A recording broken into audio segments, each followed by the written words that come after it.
To the new education में आप सभी का हार्दिक स्वागत, अभिनंदन। आशा करती हूँ कि आप सब अपनी जगह पे कुशल मंगल होंगे और आपके लिए बहुत अच्छी खुशखबरी है कि आपकी वैकेंसियाँ आने लग गई हैं, नोटिफिकेशन जारी होने लग गए हैं धीरे-धीरे।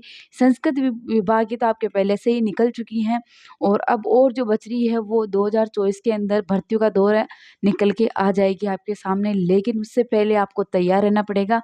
देखिए, अपने चल रहा था मैथिली शरण गुप्त भी बहुत लंबे हो गए अपने। 2 क्लास हुई थी, 2 क्लास बीच में नहीं हुई थी और आज वापस मैं फिर मैथिली शरण गुप्त से स्टार्ट करूँगी, क्योंकि अपने बच रहा था इनका खंड काव्य और कुछ इनकी पंक्तियाँ हैं महत्वपूर्ण, जो कि इनकी रचनाओं में से ही हैं, जो कि बार-बार एग्ज़ाम में पूछी जाती है। वो मेन मैं पंक्तियाँ आपको लिखवा दूँगी। तो इनके जो है संख्या में आपको याद रखना है, इनके 19 खंड काव्य हैं, 19 खंड काव्य, लेकिन जो इम्पोर्टेंट है वही मैं आपको लिखवाऊँगी और इनकी जो पंक्तियाँ हैं ऊपर उनके ऊपर अपन बात करते हैं। तो देखिए, आपके कवि आ जाते हैं मैथिली शरण गुप्त।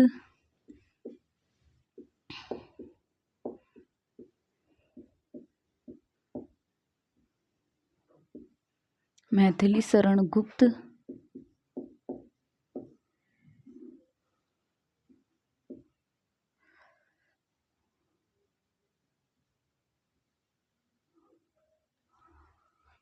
देखिए, अपन पढ़ रहे थे इनके बारे में, इनके साकेत महाकाव्य के बारे में बताते हैं। जय भारत जो इनका महाकाव्य है उसके बारे में अपन ने पढ़ लिया। अब देखिए, अपन देखते हैं इनके खंड काव्य क्या है। खंड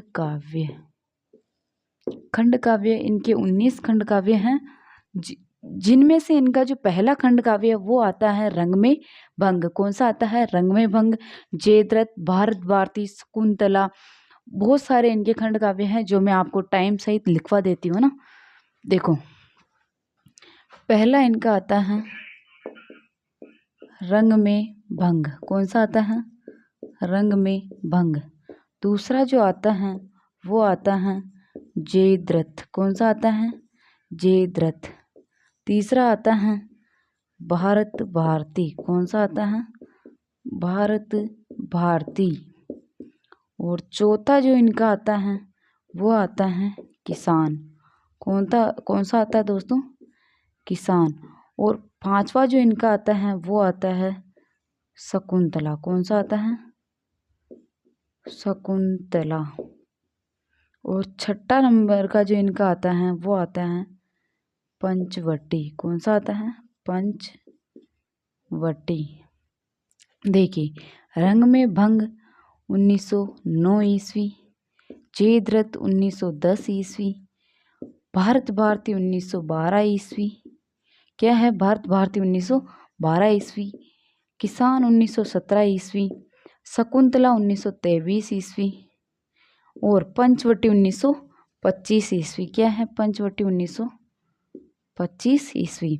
और 7 नंबर पे जो इनका आ जाता है वो आ जाता है आपके, अब इनके 3 आते हैं, गुरुकुल, झंकार और सिद्धराज। कौन सा आता है? गुरुकुल, झंकार और सिद्धराज। इससे पहले इनका एक और आ जाता है यशोधरा। ये इसका टाइम पहले है यशोधरा का,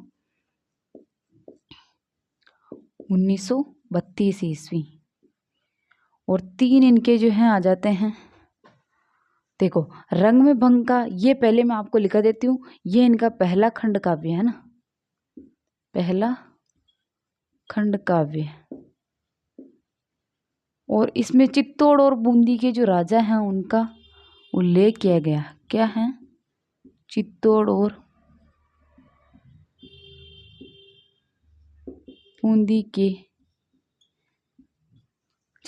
बूंदी के राजपूतों का उल्लेख है। किसका उल्लेख है? राजपूतों का उल्लेख है। और जयद्रथ जो इनकी रचना है, इसने साहित्य जगत में या हिंदी साहित्य में धूम मचा दी है ना, साहित्य जगत में धूम मचा दी। ये इनकी रचना है, ये जयद्रथ, जिसने साहित्य जगत में या हिंदी साहित्य जगत में धूम मचा दी। और भारत भारती रचना के बाद में मैंने आपको बताया था, भारत भारती रचना के बाद में गांधी जी ने इनको राष्ट्र कवि कहा था। क्या कहा था? राष्ट्र कवि कहा था। और भारत भारती रचना पर अंग्रेज सरकार ने रोक लगा दी थी। क्या कर दी थी, अंग्रेज सरकार ने रोक लगा दी थी।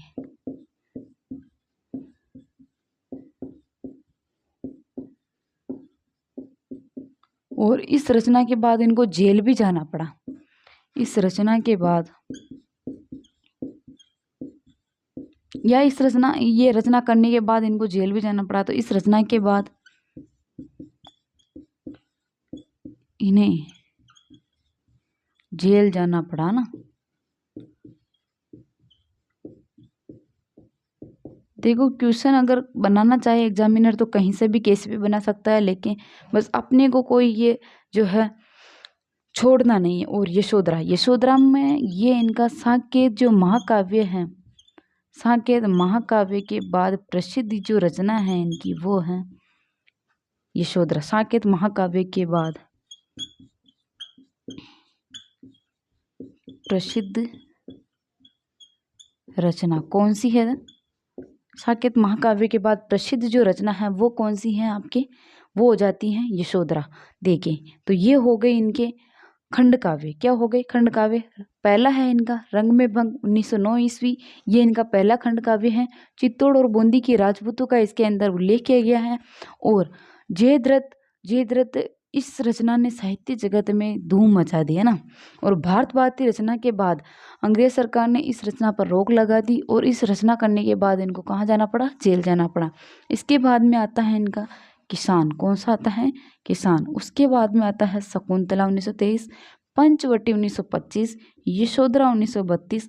साकेत महाकाव्य के बाद जो प्रसिद्ध इनकी रचना है वो कौन सी है दोस्तों? जो है यशोधरा इनकी प्रसिद्ध रचना है। देखिए, इसके बाद अपन आगे बात करते हैं। उससे पहले मुझे ये सब मिटाना पड़ेगा, तो आप स्क्रीनशॉट लेना चाहते हो तो ले सकते हो, बाकी अपन आगे चलते हैं। या फिर यहीं पे लिखा हूँ मैं, तो देखिए इधर ही लिखा देती हूँ। जो इसके बाद में आ जाएंगे इनके गुरुकुल झंकार। कौन सा? विकट भट, गुरुकुल और झंकार। विकट भट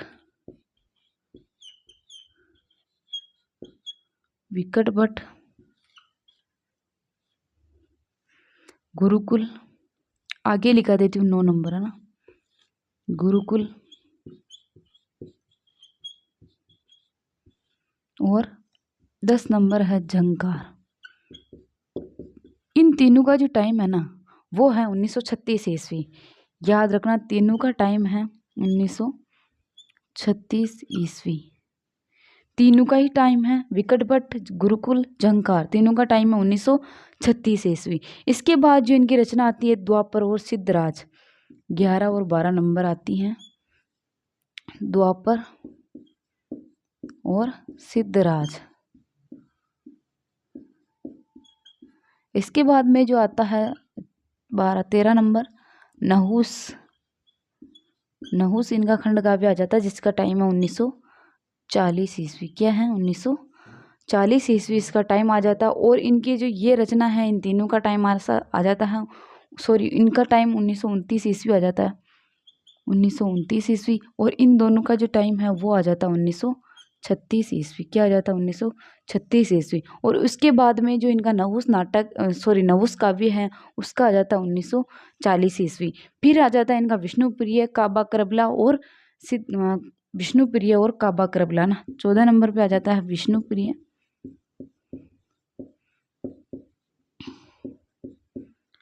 और 15 नंबर पे आ जाता है काबा और करबला। कौन सा आ जाता है? काबा और,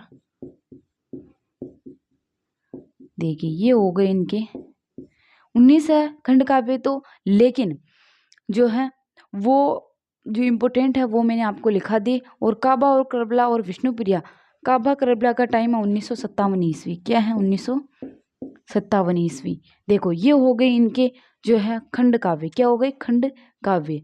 काबा करबला विष्णुप्रिया 1957, काबा 1942। देखिए ये हो गई। देखिए मैंने आपको पहले बताया था जो इनकी है संख्या वो तो है 19। कितनी है? 19। लेकिन जो प्रसिद्ध है वो मैं आपको सामने लेके आऊँगी। तो मैंने आपको कम नहीं लिखवाई, मैंने आपको 15 लिखवा दे। लेकिन अगर आना चाहेगा तो इसमें से ही आ जाएगा। बाकी इनके और तो जो है खास नहीं है, वो मैंने आपको लिखवा दे जो है।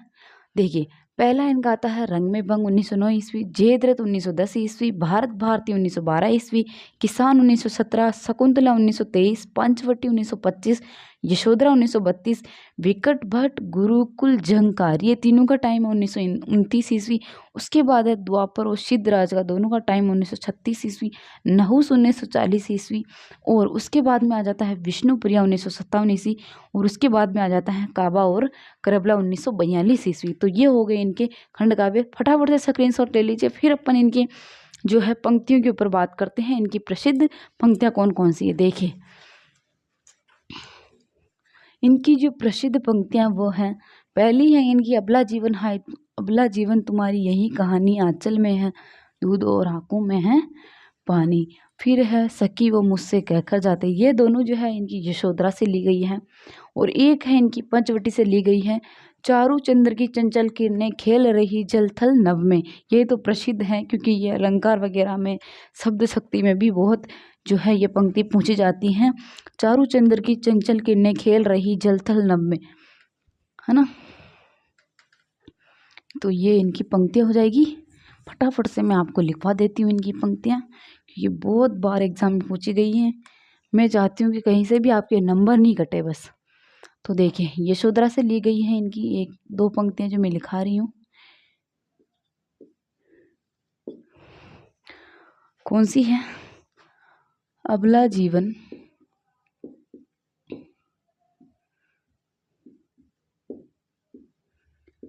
क्या है? अबला जीवन हाय तुम्हारी यही कहानी, अबला जीवन हाय तुम्हारी यही कहानी,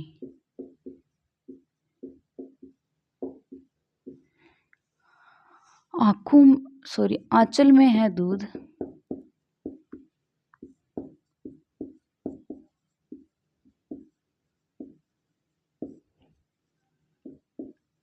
आंखों में है पानी।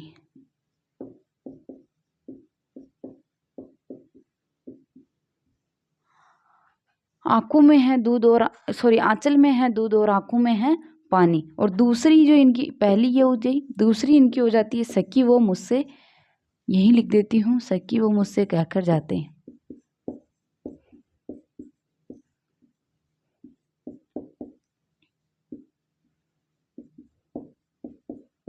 सखी वे मुझसे कहकर जाते हैं।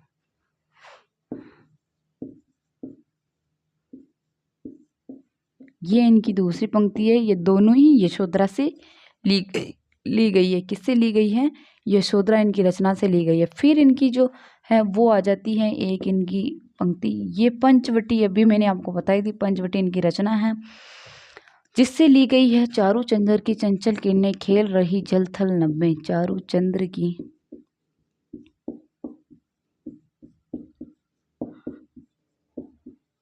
चंचल किरणें खेल रही, अब किरणें खेलती है या फैलती है, फटाफट से बता दो। खेल रही जल थल नभ में, चारू चंद्र की चंचल किरणें खेल रही जल थल नभ में। अब जो है इनकी एक और रचना है भारत भारती।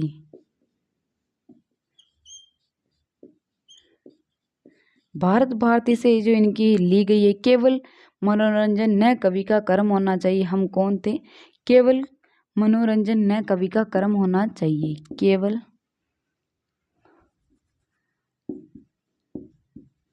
केवल मनोरंजन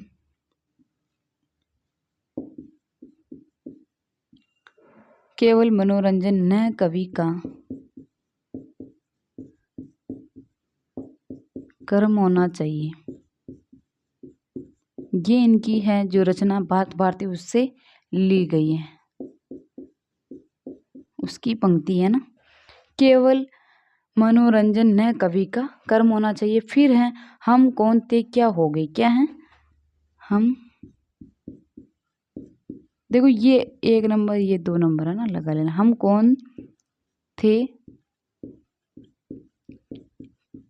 क्या हो गई, ये भी इसी में से ली गई है ना। हम कौन थे क्या हो गए। और एक इनकी रचना आती है साकेत। साकेत मैंने आपको पढ़ाया था, ये इनका महाकाव्य है। क्या है इनका महाकाव्य। निरख सकी ये खंजन आए। क्या है निरख सकी, निरख सकी ये खंजनाए। क्या है निरख सकी ये खंजनाए। ये किससे ली गई, साकेत महाकाव्य से। देखो ये हो गई इनकी पंक्तियां। यशोधरा से ली गई है। अबला जीवन हाय तुम्हारी यही कहानी। दूसरी ये इसी का ही भाग है। आंचल में है दूध आंखों में है पानी। ये 1 नंबर यशोधरा से ली गई है। दूसरी है सखी वे मुझसे कहकर जाते। और पंचवटी से ली गई है। चारू चंद्र की चंचल किरणें खेल रही जल थल नभ में, है ना। ये बहुत ही इंपॉर्टेंट जो है पंक्ति है, क्योंकि ये शब्द शक्ति में आपके इस अलंकार में बहुत पूछी जाती है ना। भारत भारती, भारत भारती केवल मनोरंजन न कवि का कर्म होना चाहिए। दूसरी है हम कौन थे क्या हो गए। और साकेत से ली गई है इनकी निरख सकी ये खंजनाए। क्या है निरख सकी ये खंजनाए। तो आज आपके जो हैं मैथिली शरण गुप्त संपूर्ण तरीके से जो है कंप्लीट होते हैं। फिर मिलते हैं कल नए कवि के साथ में। तब तक के लिए सभी को बहुत बहुत धन्यवाद। और कल मिलेंगे अपन नए कवि के साथ में। तो ये आपके मैथिली शरण जी हैं जो कंप्लीट होते हैं।